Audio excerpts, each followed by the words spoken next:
ಅಮೇರಿಕಾದಲ್ಲಿ ಹುಡುಗ, ಕಪ್ಪು ಹುಡುಗ, ಬಡತನ ಅಂದ್ರೆ ಅಸಾಧ್ಯ ಬಡತನ. ಮನೆಯಲ್ಲಿ ಅಪ್ಪ ಇಲ್ಲ, ಅಮ್ಮ ಅಲ್ಲಿ ಇಲ್ಲಿ ಕಸ ಮುಸ್ರೆ ಮಾಡಿ ಜೀವನ ಸಾಗಿಸ್ಬೇಕು. ಆ ಹುಡುಗ ರಿಕೆಟ್ಸ್ ರೋಗ ಬೇರೆ ಬಂದ್ಬಿಟ್ಟಿದೆ, ಕೈ ಕಾಲೆಲ್ಲ ಕಡ್ಡಿ ಥರ ಆಗಿದೆ, ಹೊಟ್ಟೆ ಊದ್ಕೊಂಡಿದೆ, ಯಾವಾಗಲೂ ಅನಾರೋಗ್ಯ, ಯಾವಾಗಲೂ ಹಸಿವು, ಒದ್ದಾಡ್ತಾ ಇದ್ದ ಹುಡುಗ. ಆದರೆ ಫುಟ್ಬಾಲ್ ಆಡಬೇಕು ಅಂತ ಆಸೆ. ನೋಡಿ, ಶಕ್ತಿ ಇಲ್ಲ, ನಿಂತ್ಕೊಳ್ಳೋಕೆ ತ್ರಾಣ ಇಲ್ಲ, ಫುಟ್ಬಾಲ್ ಆಡಬೇಕು ಅಂತ ಆಸೆ. ಒಂದ್ಸಲ ಪೇಪರ್ ಗೋಡೆಗೆಲ್ಲ ಪೋಸ್ಟರ್ ಅಡಿಸಿದ್ ನೋಡ್ದ, ತನ್ನ ಊರಿನ ಪಕ್ಕನೇ ಒಂದು ಫುಟ್ಬಾಲ್ ಮ್ಯಾಚ್ ಆಗ್ತಾ ಇದೆ. ಆ ಮ್ಯಾಚಿಗೆ ಅವತ್ತಿನ ಅತ್ಯಂತ ಶ್ರೇಷ್ಠ ಫುಟ್ಬಾಲರ್ ಅಂತ ಯಾರಿದ್ದಾರೋ ಪ್ರಪಂಚದಲ್ಲಿ ವಿಲ್ಸನ್ ಅನ್ನೋನು ಆಡ್ತಾ ಇದ್ದಾನೆ ಅಂತ. ಇವನಿಗೆ ಮನಸ್ಸು ತಿರುಗ್ಬಿಟ್ಟು ಹೋಗ್ಬೇಕು ಅನಿಸ್ತು. ಕಲ್ಪನೆ ಮಾಡಿ, ನಮ್ಮ ಹುಡುಗರಿಗೆಲ್ಲ ಈಗ ವಿರಾಟ್ ಕೊಹ್ಲಿ ಆಡ್ತಾನೆ ಪಕ್ಕದಲ್ಲಿ ಅಂದ್ರೆ ಹೋಗಿ ನೋಡಬೇಕು ಅಂತ ಅನ್ಸುತ್ತೆ. ಈಗ ತೆಂಡೂಲ್ಕರ್ ಹಳಬರಾಗ್ಬಿಟ್ರಿ, ಯಾರು ಕೇಳಲ್ಲ ಈಗ ಕೊಹ್ಲಿ. ಈಗ ಅದಕ್ಕೆ ಆ ಹುಡುಗ ಏನು ಮಾಡ್ದ, ಹೋಗಬೇಕು ಅಂತ. ಅವ್ರಿಗೆ ಟಿಕೆಟ್ ತೊಗೋಬೇಕು ಅಂತ ಗೊತ್ತಿಲ್ಲ, ತೊಗೋಬೇಕಾದ್ರೆ ದುಡ್ಡಿಲ್ಲ ಅವನ ಕಡೆಗೆ. ಅವನೇನು ಮಾಡ್ದ, ಅವ್ನಿಗೆ ಬೆಂಚ್ ಗಿಂಚ್ ಬೇಕಾಗಿಲ್ಲ, ಗ್ಯಾಲರಿ ಎಲ್ಲ ಕಟ್ಟಿದ್ರು. ಇವನು ಕೆಳಗಡೆ ತೆಳ್ಕೊಂಡು ಹೋಗಿ ನೆಲದ ಮೇಲೆ ಕೂತ್ಕೊಂಡ. ಹಸಿವಾಗ್ಬಿಟ್ಟಿದೆ, ಕಂಗಾಲಾಗಿದ್ದಾನೆ. ಮ್ಯಾಚ್ ಶುರು ಆಗೋದಕ್ಕಿಂತ ಮೊದಲು ಈ ಗ್ಯಾಲರಿ ಮೇಲೆ ಕೂತಂತ ಹುಡುಗ, ಶ್ರೀಮಂತ ಹುಡುಗ ಇರಬೇಕು, ಬ್ರೆಡ್ ತಿಂದ. ಇಷ್ಟ ಆಗಲಿಲ್ಲ ಅನ್ಸುತ್ತೆ, ಅರ್ಧ ತಿಂದ ಬ್ರೆಡ್ಡನ್ನು ಬಿಸಾಕ್ಬಿಟ್ಟ. ಈ ಹುಡುಗ ಅದು ಎಂಜಲು ಗಿಂಜಲು ನೋಡಲಿಲ್ಲ, ಟಪ್ ಅಂತ ಹಾರು ಹಿಡ್ಕೊಂಡು ಧೂಳು ಜಾಡಿಸಿ ತಿನ್ನೋಕೆ ಶುರು ಮಾಡಿದ. ಆ ತಿನ್ಕೊಂಡೇ ಮ್ಯಾಚ್ ನೋಡ್ತಾ ಇದ್ದ. ಪೂರ್ತಿ ತಿನ್ನೋಕ್ಕಾಗಲ್ಲ, ಮುಗಿದು ಹೋಗ್ಬಿಡುತ್ತಲ್ಲ, ಸ್ವಲ್ಪ ಸ್ವಲ್ಪ ಕಚ್ಕೊಂಡು ತಿನ್ಬೇಕು. ಆ ಮ್ಯಾಚ್ ಮುಗಿದ ಮೇಲೆ ನಿಮ್ಮ ಕಣ್ಮುಂದೆ ಚಿತ್ರ ಬರಬೇಕು. ವಿಲ್ಸನ್ 6 ಅಡಿ 4 ಇಂಚಿನ ದಾಂಡಿಗೆ ಮನುಷ್ಯ ನಿಂತ್ಕೊಂಡಿದ್ದಾನೆ. ಅವನ ಸುತ್ತಲೂ 106 ಜನ ಹುಡುಗರು ಹುಡುಗಿಯರು ನಿಂತ್ಕೊಂಡು ಆಟೋಗ್ರಾಫ್ ತಗೋಬೇಕು ಅಂತ ನಿಂತಿದ್ದಾರೆ. ಇವನು ಹೋಗಿ ನಿಂತ್ಕೊಂಡ ಪಕ್ಕದಲ್ಲಿ. ರಿಕೆಟ್ಸ್ ರೋಗ ಇರೋ ಹುಡುಗ, ಕೈ ಕಾಲು ಸೊಟ್ಟಾಗಿದೆ, ಕಡ್ಡಿ ಅಂತ ಕಾಲು, ಬೈಯಲ್ಲಿ ಬ್ರೆಡ್ ಹಿಡ್ಕೊಂಡು ಮುಖ ನೋಡ್ತಾ ನಿಂತಿದ್ದಾನೆ ವಿಲ್ಸನ್ ಮುಖ. ಸ್ವಲ್ಪ ಹೊತ್ತಾದ್ಮೇಲೆ ವಿಲ್ಸನ್ ಕೈ ಬಡ್ದ ತಕ್ಷಣ ವಿಲ್ಸನ್ ಕೆಳಗೆ ನೋಡ್ದ. ಏನು ಮಗೋ, ವಾಟ್ ಈಸ್ ದ್ಯಾಟ್ ಅಂತ ಕೇಳ್ದ.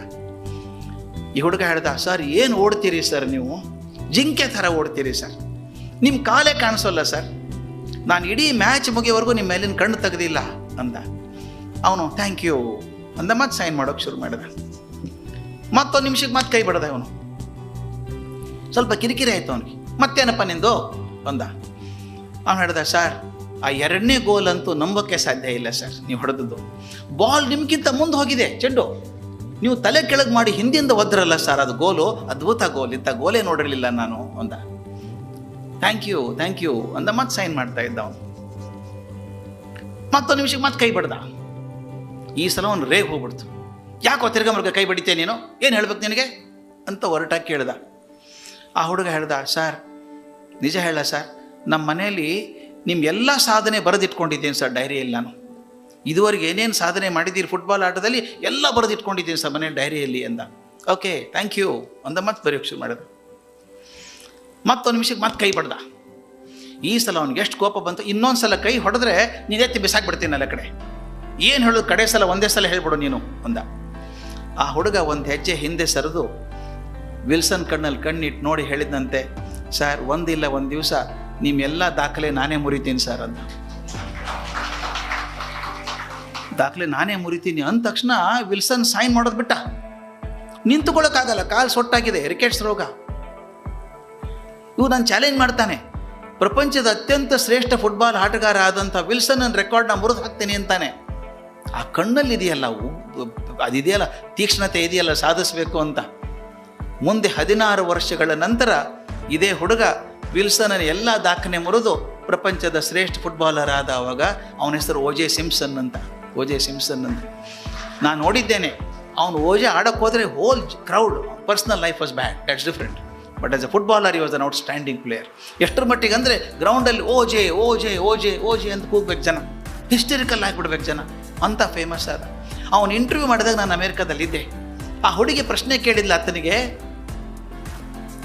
ಓಜೆ ನಿಮ್ಮ ಬಡತನದ ಪರಿಸ್ಥಿತಿಯಿಂದ ಬಂದವರು, ನೀವು ಅನಾರೋಗ್ಯದಲ್ಲಿದ್ದಂಥ ಮನುಷ್ಯ, ಹಾಗೆ ಚಾಲೆಂಜ್ ಮಾಡಿದ್ರಂತೆ ನೀವು ವಿಲ್ಸನ್ಗೆ, ಅಲ್ಲಿ ಬ್ರೇಕ್ ಆಲ್ ಯುವರ್ ರೆಕಾರ್ಡ್ಸ್ ಅಂತ ಹೇಳಿದ್ರಂತೆ, ಅದು ಹೆಂಗೆ ಸಾಧ್ಯ ಆಯಿತು ನಿಮಗೆ ಅಂತ. ಆತನ ಆನ್ಸರ್, ಉತ್ತರ ಕೊಟ್ಟದ್ದು ನನಗಿನ್ನೂ ಆಶ್ಚರ್ಯ ಅನಿಸುತ್ತೆ.